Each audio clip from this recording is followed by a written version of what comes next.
Visa সবচেয়ে important, কেন মানুষের সমস্যা আর ইম্পর্টেন্ট হচ্ছে মেডিকেল।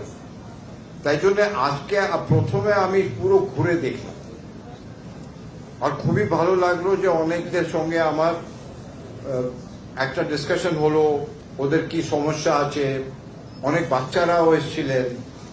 আমি খুবই খুশি যে ওদের সঙ্গে একটা ভালো একটা যাকে বলে ডিসকাশন হলো। ওরাও অনেক সাজেশন দিল। ওই সাজেশনটা আমি আমাদের অফিসারকে বললাম যে এটা ভালো সাজেশন। অনেক বাচ্চারা আসে, বাচ্চার জন্য একটা আলাদা ঘর দরকার,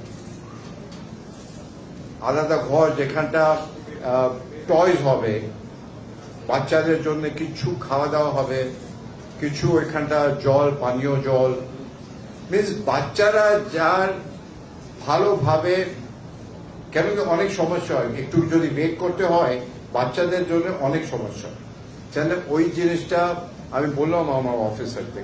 আর যারা হুইল চেয়ারে আছে ওদের জন্য র্যাম্পের যদি দরকার হয়। কিন্তু আমি মোটামুটি অনেক খুশি যে যা আমি ফ্যাসিলিটিটা দেখলাম, সত্যি আমাকে ভাল লাগে।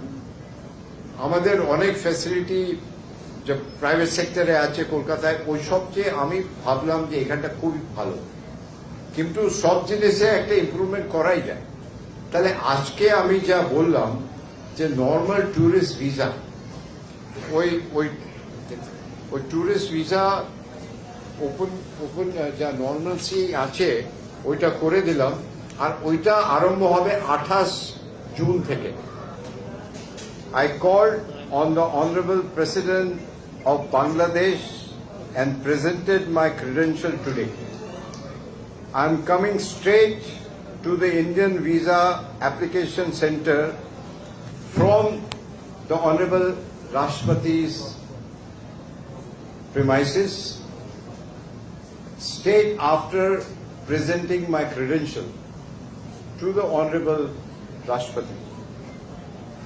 I have come here to inspect the operations.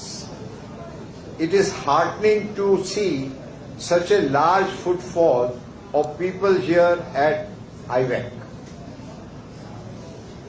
এবার আসল জিনিস আপনাকে বলি, I am very happy to announce that we are resuming our normal visa applications for tourist visas, which can be submitted from 28th of June 2026.